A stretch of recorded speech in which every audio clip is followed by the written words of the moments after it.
¿Han pensado ustedes que antes de nacer, incluso antes de pensarnos como hombres o como mujeres, estuvimos todos en el mismo lugar? Todos los seres humanos hemos pasado por un útero. Claro. Entonces es el primer territorio que habitamos. Pero hoy el cuerpo femenino tan mágico sigue siendo igualmente desconocido, incluso para la ciencia. No conocemos cómo funciona el cuerpo de la mujer. Aquí en Medellín, Colombia, dos mujeres fascinantes están interpretando el cuerpo femenino y sus procesos. Lina lo hace desde la ingeniería y la modelación matemática, y Carolina desde la educación y los cuentos para niños y para niñas.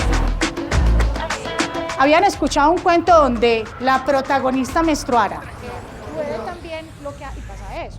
Por la vulva, un líquido llamado menstruación, que anuncia que él está sano, que él está fuerte, que ya no está dormido, que se siente muy alegre, que las hormonas están presentes. Hoy nos sumergimos en el útero, sus secretos y sus procesos. ¿Qué tiene que ver la modelación matemática y el útero femenino? Lina Gómez es experta en sistemas de control y, aunque suene extraño, es de la mano de una doctora, pero en ingeniería y dentro de una facultad de minas, donde comenzamos este recorrido por lo que ella ha denominado ingeniería del cuerpo humano.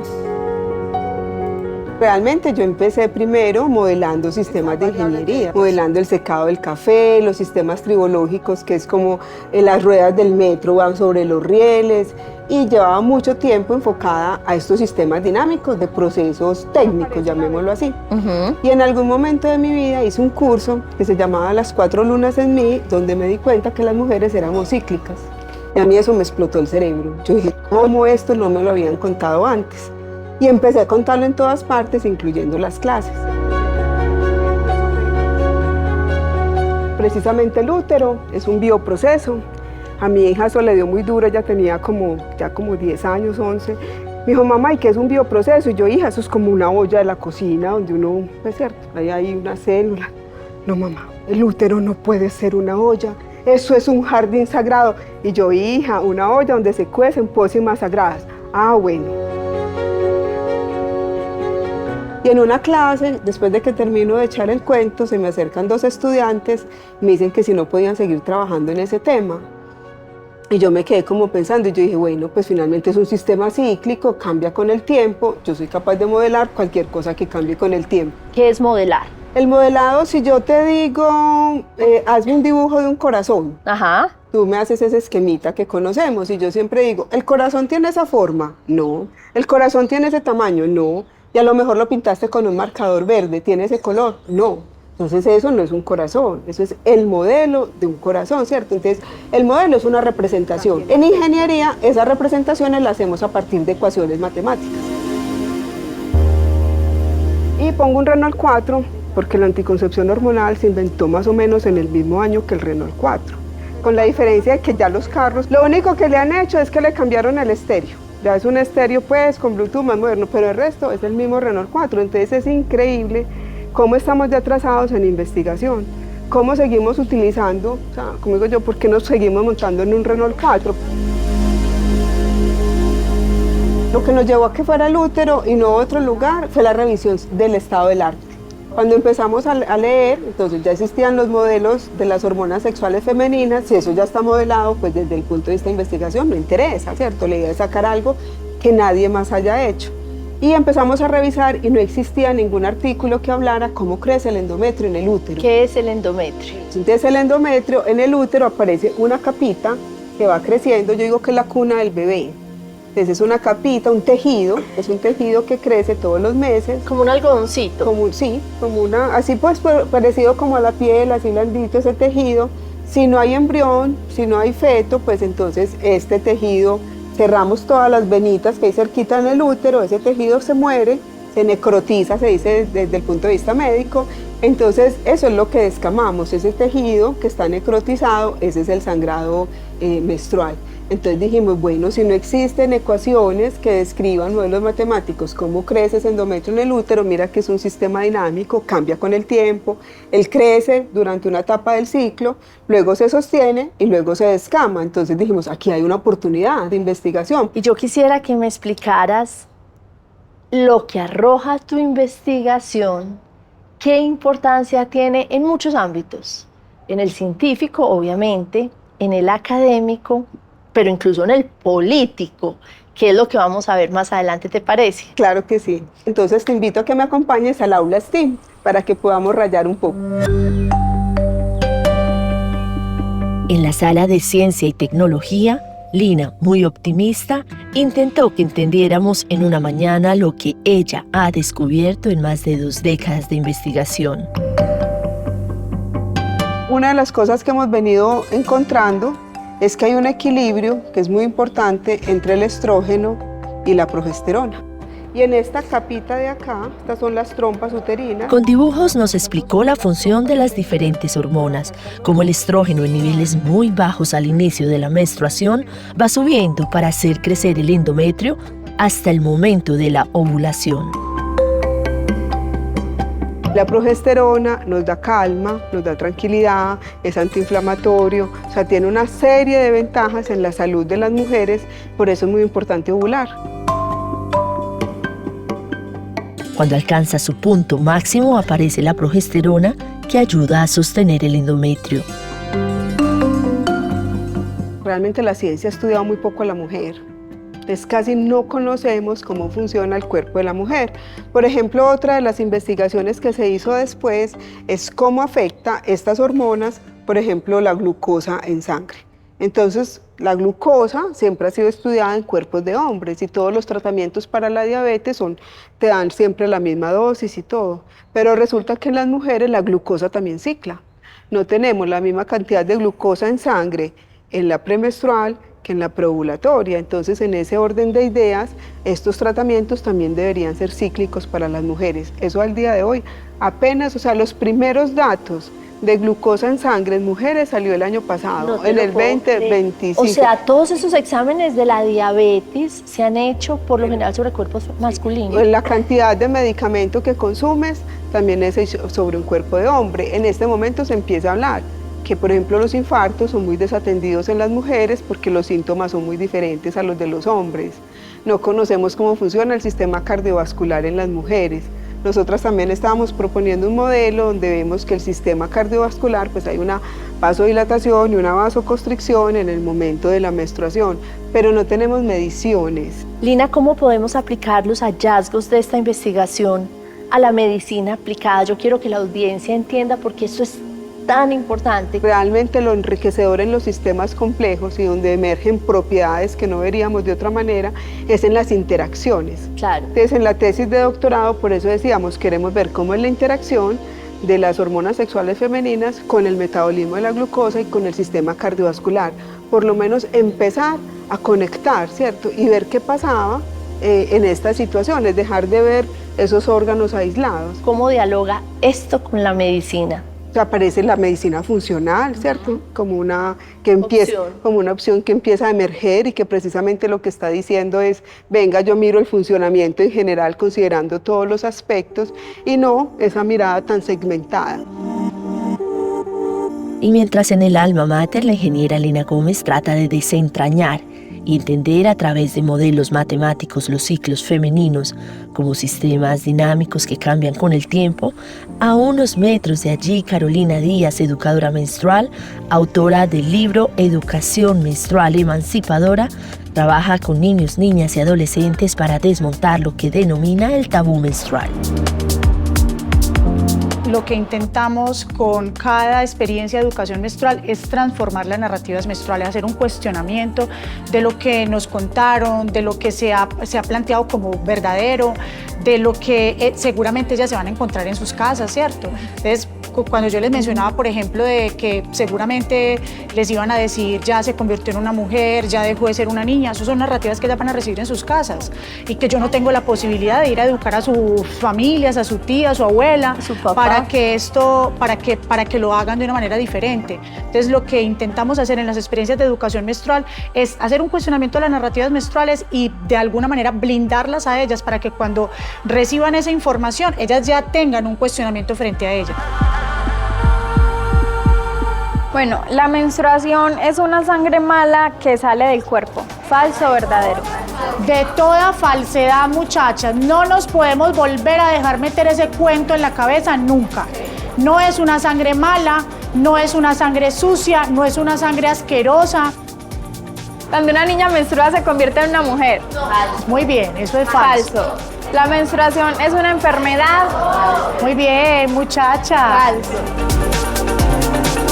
Tú me decías, yo venía de trabajar con mujeres adultas y me di cuenta que la lectura que tenían de su proceso menstrual era desafortunada. Realmente, o sea, la menstruación, que es como la evidencia más clara que tenemos del ciclo menstrual, lo que podemos ver, la expresión sí más clara del ciclo menstrual, es cargada de un montón de mitos, de tabúes, de estigmas, de creencias que plantean una experiencia normal, natural del cuerpo, necesaria, como una marca de lo despreciable, de lo impuro, de lo que es abyecto, de lo pecaminoso. Entonces es como si fuera la marca por algo que no hicimos bien. ¿Por qué? La religión, sí, la política, la economía. ¿De dónde sale esa interpretación? Hay registros que mencionan que habían pueblos que mencionaban que la vulva era una herida y que por eso era que las mujeres sangraban cada mes. Pero después llegan las religiones y también plantean otro montón de mitos en el que le hacen una explicación a la menstruación como la paga por el pecado de Eva, y también cargan la menstruación de un montón de desprecio y la cargan como desde la mirada de la impureza. Todas las religiones que yo he podido revisar siempre tienen una mirada que carga la menstruación de lo mismo. Pero ¿qué tanto hay, por ejemplo, de control o sometimiento masculino en esa lectura llena de connotaciones a unos días naturales de nuestros cuerpos femeninos? Yo siento que el tabú menstrual, que así se llama, es un ejercicio, es un mecanismo de control y opresión y de sometimiento del cuerpo de las mujeres. Es una expresión de misoginia, y a través de esa narrativa en la historia, que esa fue la justificación de que las mujeres no pudieran trabajar en ciertos empleos, como por ejemplo las cervecerías, las minas, la religión.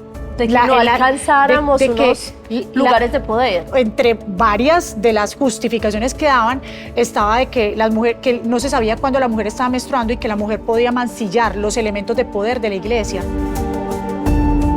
¿En qué momento estamos hoy en la educación menstrual en América Latina, donde además la ruralidad marca tantas diferencias en la economía de nuestro continente? La educación menstrual solo hasta ahora se empieza a reconocer como un ejercicio, desde las educadoras menstruales que llevamos 7 años encontrándonos cada año en un país diferente justamente para hablar del tema, para seguir construyendo lo que denominamos como epistemologías menstruales y seguir planteando de que la educación menstrual es un saber específico y es una disciplina en construcción. Venimos generando planteamientos para que los gobiernos puedan reconocer que la educación menstrual no es un tallercito de sensibilización, no es una charlita ni una plática para que conozcan los productos de gestión menstrual, que va mucho más allá de eso. Que nadie nos haga avergonzar por menstruar, que nadie, o sea, que no en ningún momento tengamos que sentir ni vergüenza porque nos manchamos o algo. Mancharse es completamente normal. yo con el producto que sea, teniendo cajas de cualquier producto, aún así me voy a poder manchar. Y yo lo que necesito son herramientas para poder enfrentar lo que significa una mancha, lo que significa la evidencia de una sangre que se ha leído como despreciable. Sí es cierto que en América Latina se han conocido casos de regiones completas donde las niñas, por ejemplo, dejan de acceder a la educación porque no tienen el producto para transitar esos días. En las indagaciones que hicimos desde el proyecto Princesas Menstruantes nos dimos cuenta de que el primer factor de ausentismo escolar por causas asociadas a la menstruación es los cólicos y los malestares menstruales. De hecho, es mucho más significativo que el no tener productos. Pero los gobiernos, porque ahorita hay mucha gente hablando del tema que lo denominan como pobreza menstrual, a mí esa palabra no me gusta, ellos vienen poniendo mucho el foco en esto. No tienen acceso a productos, pero a mí también eso me genera muchas sospechas porque hay una transacción económica. Yo sé que es real, que hay mucha gente que no tiene acceso, porque no vayan a malinterpretar, pero digamos que hay un problema mayor y es que el sistema de salud no atiende, de hecho no tiene un protocolo de atención en salud menstrual. Entonces hay un montón de niñas y de adolescentes y de personas menstruantes en el mundo que dejan de ir no solamente a sus actividades escolares, sino también a su trabajo porque tienen cólicos, malestares menstruales, porque no se sienten bien, pero cuando llegan a los servicios de urgencia le dicen que eso no es una urgencia. Esta toallita es súper contaminante. Imagínense que una solita se demora 500 años en descomponerse aproximadamente. Yo menstrué por primera vez a los 13 y la primera toalla, o sea que fue hace 30 años, allá todavía está en el basurero porque no se ha descompuesto. Me abres la puerta para entrar a un tema que es muy importante, que es los intereses comerciales que permean toda esta educación. ¿Qué es lo óptimo y qué sería lo ideal para que las mujeres transitemos cómodamente estos días? Muy importante que las personas puedan tener información veraz, crítica, en torno a los productos, porque todos los productos tienen pros y tienen contra.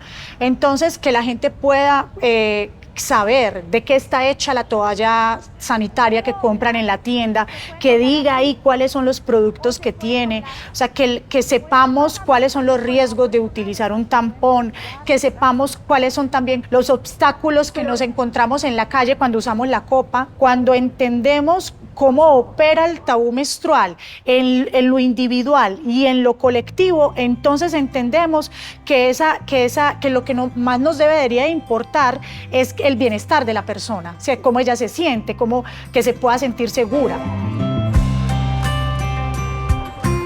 Yo me siento como que mi cuerpo está sanando, estoy empezando otra vez una nueva etapa y el siguiente mes ya vuelvo a sacar todo lo del mes y vuelvo como nueva para empezar el mes.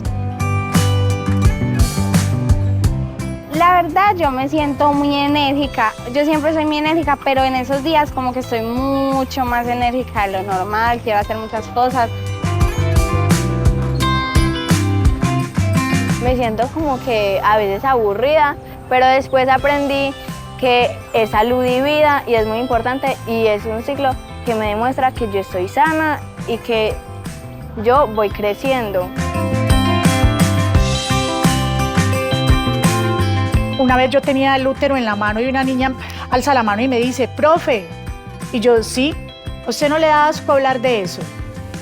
Y yo dije, no me da asco, y entonces empecé también como a mencionar que teníamos que cambiar esa mirada de sentir asco de nuestro cuerpo, de nuestros genitales, y bueno, empecé como a hacer el trabajo que había que hacer, pero hay preguntas que me han dejado completamente sorprendidas. Me deja muy sorprendida también ver cómo un montón de niñas entre los 10, los 11, los 12 años ya tienen el implante subdérmico puesto. Cuéntame de qué se trata ese implante subdérmico. Bueno, el implante subdérmico es las barritas que le llaman también, que es un método anticonceptivo de larga duración. De hecho, es de los que tienen un efecto más fuerte a nivel hormonal. Entonces, este implante se viene poniendo en instituciones educativas, se viene promoviendo como lo mejor para evitar el embarazo adolescente, pero es que ni siquiera es adolescencia, es preadolescencia. Se lo ponen a niñas. A niñas desde los 10 años, o sea, con la primera menstruación está el riesgo entonces de la medicalización. Y además de eso, con todo lo que se ha venido también planteando en los últimos años, porque han venido surgiendo estudios que empiezan a indagar por la osteoporosis y la píldora no ovular afecta todo el sistema óseo. El bosque se nutría de la miel que ella mes a mes le ofrendaba y florecía a través de ella cada mes. Entonces Blancanieves comprendió que los úteros son un jardín, un bosque interior que guarda muchas semillas y cuando estos florecen hace que brote entre las piernas una miel roja que nutre y endulza la tierra. Y colorín colorado, Blancanieves ya. Eso, muy bien. El primer material que desarrollamos fue el vestido de Blancanieves se manchó de rojo. Yo decía, bueno, hay que hablar por medio de historias, de cuentos, para también despersonalizar un poquito la experiencia y que se pueda narrar a través de la balúa, pero entonces yo también me voy identificando con lo que va diciendo la balúa, con lo que va experimentando ella y etcétera. Comprendimos eso y empezamos a desarrollar materiales didácticos para poder explicar y sobre todo para poder llegar a los territorios rurales con nuestra mochila ya lista. Yo tengo un compañero de trabajo que se llama Jairo Payán y él ha venido desarrollando un concepto que se llama corresponsabilidad menstrual y el ejercicio de la educación menstrual con los varones se basa principalmente en ello. Entonces, en esto de sentir que ellos también hacen parte de un cuerpo menstrual colectivo y también hacer como empezar a construir contranarrativas hacia el patriarcado en torno a la menstruación y empezar también a buscar, a analizar cómo separarme de esas prácticas que han sido cómplices de esas violencias menstruales. Yo te voy a proponer que me permitas unos segundos para ver cuánto saben los jóvenes de lo que es el proceso menstrual y volvemos contigo.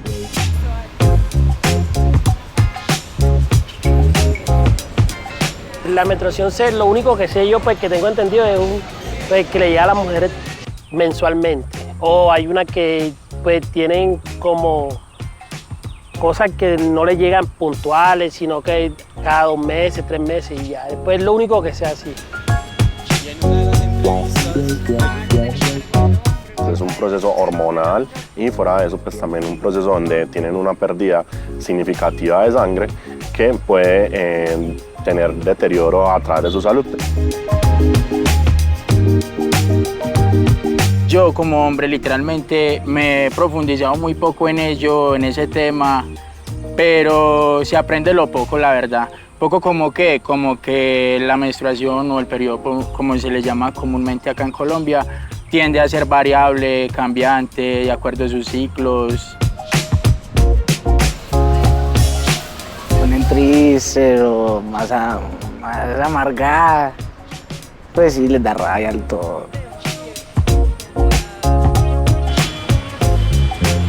Para mí, fundamental y todo varón debería de hacer el ejercicio de construir la narrativa que se construyó en torno a la menstruación.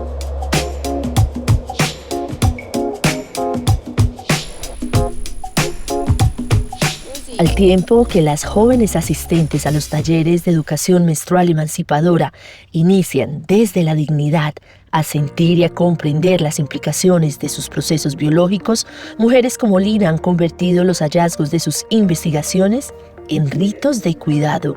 Lina hace parte de una generación de científicas que en América Latina hoy hablan del derecho a ciclar para impulsar sólidas reivindicaciones políticas y sociales.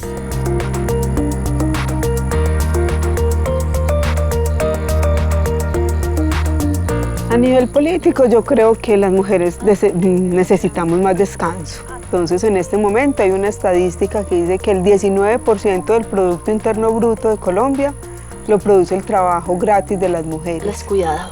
Las cuidadoras. Entonces siento que ese cuidado o debe ser pagado o debe ser redistribuido, ¿cierto? De alguna manera. No, o los dos. O los dos, eso. O sea, todas las anteriores, como digo yo, porque no es justo, ¿cierto? ¿Y eso cómo se relaciona con nuestro ciclo? Ovulando somos las superpoderosas, entonces bueno, esos momentos podemos ser muy productivas y aprovecharlo para eso, pero en otros momentos pues no es el momento de hacer eso, ¿cierto? Entonces es un sistema lineal, ¿cierto? Siempre se tiene que producir lo mismo a la misma velocidad y nosotras no somos lineales, somos cíclicas. Entonces, ¿qué tal un sistema económico, político que nos permitiera tener esa ciclicidad incluso también en un ambiente laboral? Es increíble que hayamos podido hacer este recorrido por nuestros derechos, nuestros procesos, incluso nuestros anhelos como mujeres en esta sociedad, a través de un trabajo científico y matemático absolutamente mágico